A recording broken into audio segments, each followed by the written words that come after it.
السلام علیکم ورحمۃ اللہ وبرکاتہ۔ بسم اللہ الرحمن الرحیم، والصلاة والسلام علی سیدنا و مولانا محمد وعلی آلہ وصحبہ اجمعین، اما بعد۔ میرے عزیزو، بھائیو، دوستو، بہنوں، بچوں، بچیوں، شعبان سے پہلے ہی اللہ کے نبی جب رجب کا مہینہ آتا تھا جو اس سے پہلے گزرا ہے تو اس میں یہ دعا فرمایا کرتے تھے، اللہم بارک لنا فی رجب و شعبان وبلغنا رمضان۔ یا اللہ ہمارے رجب اور شعبان میں برکت عطا فرما اور ہمیں رمضان مبارک نصیب فرما۔ تو ان 2 مہینوں میں گویا آپ رمضان کی تیاری شروع فرما دیتے تھے۔ عربی زبان ایسی ہے جس میں کوئی لفظ بیکار کا نہیں ہے، بے معنی نہیں ہے۔ جس ہم کہتے ہیں چائے وائے، روٹی شوٹی، پانی وانی، کھانا شانا، تو یہ شانا وائے یہ سارے وہ الفاظ ہیں جن کا کوئی مطلب نہیں ہے۔ عربی میں ایسا نہیں ہے، اس کے ہر لفظ کا بلکہ ہر حرف کا مطلب ہے۔ شعبان ایک مہینے کا نام ہے، لیکن شعبان کو شعبان کیوں کہتے ہیں کہ اس مہینے میں عرب چارے پانی کی تلاش میں نکلتے تھے۔ شعب کہتے ہیں متفرق ہو جانا، بکھر جانا، پھیل جانا۔ تو اس میں عرب چونکہ صحرا ہے، یہ عجب ملک اللہ نے بنایا ہے، یہ جزیرۃ العرب، جزیرہ نما، اس کے 3 طرف سمندر ہے، ایک طرف خشکی ہے جو اردن کے ساتھ، شام کے ساتھ جا کے ملتی ہے، عراق کے ساتھ،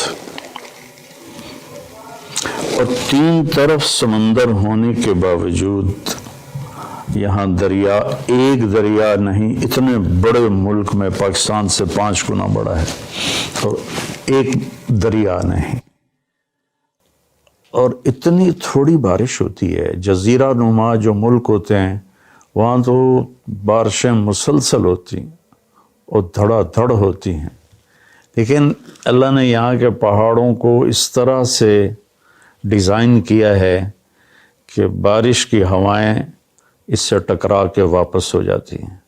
اللہ نے اس خطے کو لق و دق صحرا بنایا، آج بھی صحرا ہے بہت، الربع الخالی، یعنی 1/4 حصہ سعودی عرب کا خالی پڑا ہوا ہے، اس کا نام ہی ہے 1/4 خالی حصہ، وہاں زندگی نشو و نمائی نہیں پا سکتی۔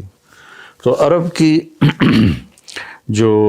کا جو جغرافیائی ایک تھا سٹرکچر، اس میں وہ کسی ایک جگہ رہ نہیں سکتے تھے، چند ایک شہر تھے جو آباد تھے، باقی وہ ہر وقت وہاں پانی ہے تو پورا قبیلہ وہاں چلا جاتا تھا، پھر پانی ختم ہو گیا، پھر پانی پہ لڑائی جھگڑے، پھر کسی اور جگہ پانی کا سراغ ملا وہاں چلا گیا۔ تو پانیوں اور چارے والی زمین کی تلاش کے لیے شعبان میں یہ نکلتے تھے، اور پھر آ کر اپنے سردار کو خبر دیتے کہ وہاں چارہ ہے، وہاں پانی ہے، پھر پورا قافلہ موو کر کے وہاں چلا جاتا تھا۔ اور یہ موبائل تھے خانہ بدوش، اور ان کی بستیاں، ان کے شہر خیمے ہوتے تھے، اور چونکہ یہ فطرت پر تھے، چونکہ کوئی وہاں ایسی چیز نہیں تھی جو ان کی فطرت کو مسخ کرے، جیسے میں شہری زندگی نے ہماری فطرت کو بالکل ادھورا کر کے رکھ دیا ہے۔ ہم نے آج تک چمکتا چاند نہیں دیکھا، تاروں بھری اندھیری رات نہیں دیکھی، ستاروں کی مسکراہٹ نہیں دیکھی، سورج چاند کی خوبصورت نورانی ہم نے اس کی شعاعیں نہیں دیکھیں، کرنیں نہیں دیکھیں، تو وہ لکو تک میدان تھا. افلا ينظرون الى الابل کیف خلقت. اب اس ماحول میں رہ کر آپ اس آیت کو سمجھے. اونٹ ان کی سواری تھی تو اللہ فرماتا ہے اے اونٹ تو دیکھو کیسے بنا ہے، کس نے بنایا ہے. وَإِلَى السَّمَاءِ كَيْفَ رُفِعَتْ. جب تم صحرا میں سوتے اور اوپر تاروں بھری رات ہوتی ہے یا 14ویں کا چاند ہوتا ہے، یہ کس نے اوپر کھڑا کر دیا. وَإِلَى الْجِبَالِ كَيْفَ نُصِبَتْ. یہ تمہارے چاروں طرف پہاڑ ہیں کالے سیاہ، یہ کس نے کھڑے کیے، کیسے کھڑے ہو گئے. وَإِلَى الْأَرْضِ كَيْفَ سُطِحَتْ. اور یہ زمین بچھونا کیسے بن گئی. اس میں تم سفر کرتے ہو، ہم نے تمہارے لیے زمین کو سکیڑ دیا. تو وہ یہ کلچر تھا عرب کی بود و باش اور تہذیب کا کہ یہ موبائل رہتے تھے. جب ایک جگہ بستی آباد ہوتی تھی تو جو فطرت میں ہوتا ہے نا، اس میں مزاج عشق بہت طاقتور ہوتا ہے. اس لیے عربی شاعری کو کوئی نہیں پہنچ سکا آج تک. عربی شاعری کو مزاج عشق میں، حس لطیف میں، حالانکہ وہ ان پڑھ تھے لیکن ان کا شاعر کھڑا ہوتا تھا بغیر تیاری کے 100 شعر فی البدی پڑھ دیتا تھا. فی البدی سے مراد ہے پہلے سے کوئی تیار نہیں کیے ہوتے تھے، بس کہتا تھا اور کہتا چلا جاتا تھا. تو عشق و محبت بھی عرب کا عشق زنا سے پاک تھا. میں نے عرب جاہلیت کی تاریخ پڑھی ہے، میں پڑھ کے حیران ہو جاتا ہوں کہ کیا عجیب لوگ تھے. اور اللہ نے وہاں کسی فاتح قوم کو جانے کا موقع ہی نہیں دیا کہ سب کہتے تھے ریت میں کیا پڑا جو ہم لیں. تو وہ محفوظ رہے، ان کی عربیت، ان کی فطرت محفوظ رہی. نہ ایرانی آ سکے، نہ اس میں رومن آ سکے، یہی اس وقت کی بڑی 2 طاقتیں تھیں. نہ قبطی آ سکے جو مصر کی طاقت تھی. تو اپنی فطرت میں تھے. تو ان میں عشق و محبت کے جو اشعار ہیں نا، وہ ایسے ٹکڑے ٹکڑے کر کے رکھ دیتے ہیں. ترجمہ نہیں، عربی. اگر عربی کی فہم ہو تو آدمی روئے بغیر رہ نہیں سکتا ہے. تو جب وہ ایک جگہ کو چھوڑتے تھے اور دوسری جگہ شفٹ ہو جاتے تھے، پھر جب وہاں سے اسی قبیلے کے کسی شاعر کا گزر ہوتا تو وہ ایک دم وہاں گم ہو جاتا. پرانی بستی، پرانا منظر، خیمے اور محبوب کا آنا جانا، تو ایک دم ان کی زبان پھڑک اٹھتی تھی. عرب کا سب سے مشہور قصیدہ امرؤ القیس کا ہے، وہ شروع یہاں سے ہوتا ہے کہ وہ ذکر کرتا ہے ان ایام کو جن ایام میں وہ یہاں رہتے تھے اور وہ جس سے پیار کرتا تھا وہ وہاں ہوتی تھی. یہ تو ایک کردار ہے کہ پورے عرب میں یہ ثقافت تھی. تو وہ شاعر اپنا ایک قصیدہ لکھتا ہے تو اس سے پہلے اس تصور کو لاتا ہے. یہ شعبان سے جڑی باتیں آپ کو بتا رہا ہوں. گزر ہوتا ہے بس اب تو وہ جگہ اجاڑ ہے لیکن وہاں وہ گارے کے نشان ہیں اور کچے اینٹوں کے نشان ہیں، خیموں کے کھونٹوں کے نشان ہیں.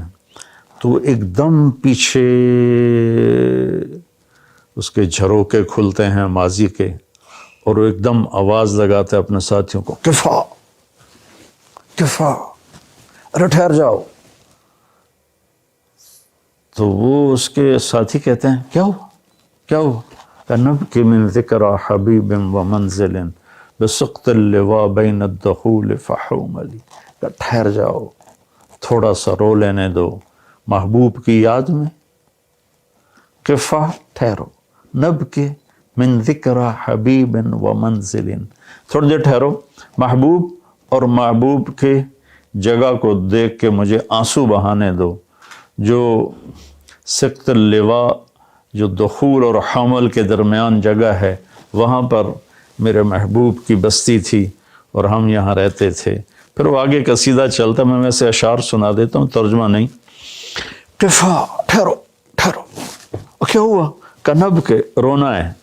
من ذکر حبیب و منزل، عشق پر، معشوق پر، جگہ پر، اور پھر یہاں چھوڑ جانے پر.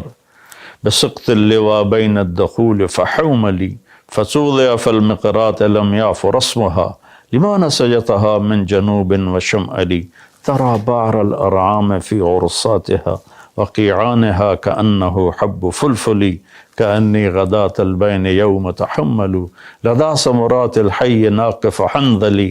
میں اس کا ترجمہ کرتا ہوں. وہ کہتا ہے جب وہ قافلہ وہاں سے چل رہا تھا اور سارے جا رہے تھے اور شفٹ ہو رہے تھے اور میرے جانے کی کوئی ابھی سبیل نہیں تھی، تو میں ان کو جاتے دیکھ کر میرا حال وہ تھا جو حنظل، اس کی مثال میں دوں گا، ہماری عورتیں پیاز کاٹتی ہیں نا تو اس سے ایک گیس نکلتی ہے جس سے آنسو نکلتے ہیں بے تحاشا، جیسے کوئی بہت ہی رو رہا ہو. تو حنظل ایک کڑوا پھل ہے جس کو کڑتما کہتے ہیں. یہ اس کو جب توڑتے ہیں تو اس میں سے بھی ایک گیس سے نکلتی ہے تو وہ نکلتا ہے، آنسو نکلتے ہیں. تو اتنی خوبصورت تشبیہ لایا ہے.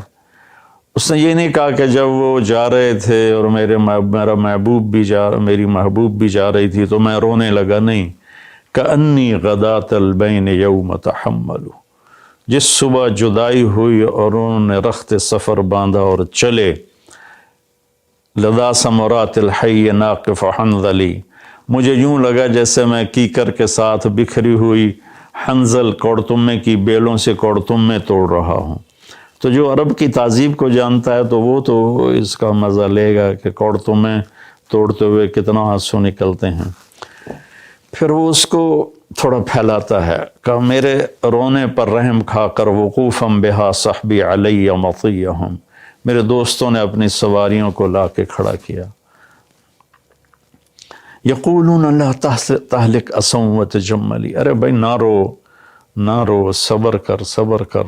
اور ان پاگلوں کو کون بتائے وَإِنَّ الشِّفَاءِ عَبْرَةٌ مُحْرَقَةٌ فَهَلْ عِنْدَ رَسْمٍ دَارِسٍ مِّن مَّعُوَّلِ. میں انہیں یہ بتانا چاہتا ہوں کہ مجھے رونے دو، کوئی رونے والا بھی لاؤ جو میرے ساتھ روئے یا مجھے رولائے کہ میری شفا رونے میں ہے. فَفَاضَتْ دُمُوعُ الْعَيْنِ مِنِّي صَبَابَةً عَلَى النَّحْرِ حَتَّى بَلَّ الدَّمْعُ مَحْمَلِي، بس پھر میرے آنسو ساون بھادوں کی جھڑی بن گئے اور میں اتنا رویا کہ میرے اونٹ کا پالان بھی سارا کا سارا تر ہو گیا.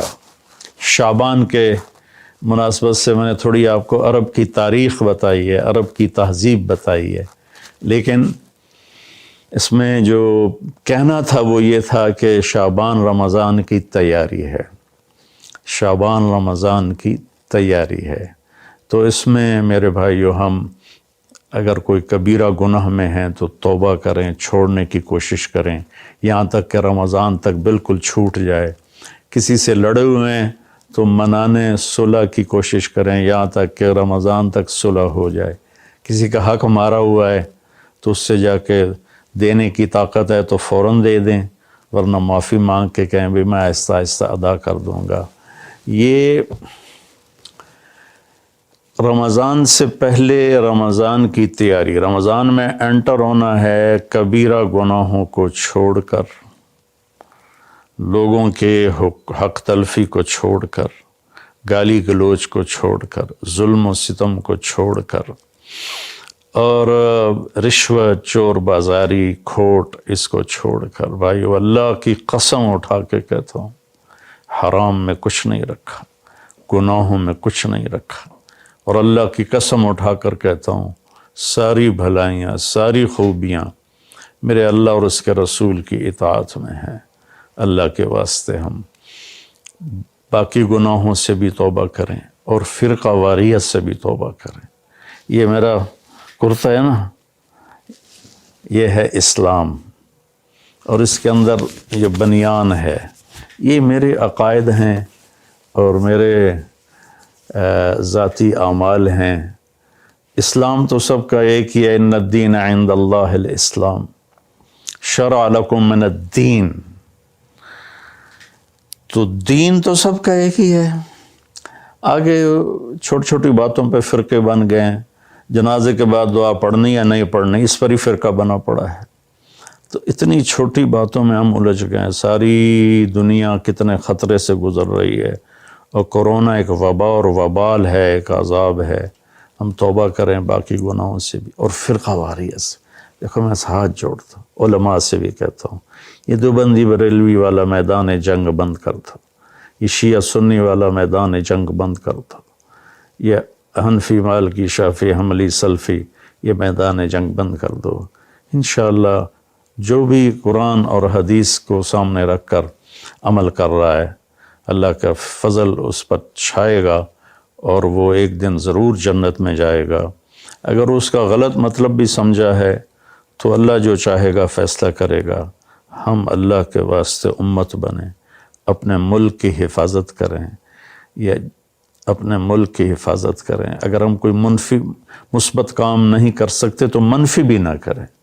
تو بھائیو، ہم اپنے رب کو رمضان خوبصورت کر کے دکھائیں، شعبان اس کی تیاری ہے۔ السلام علیکم۔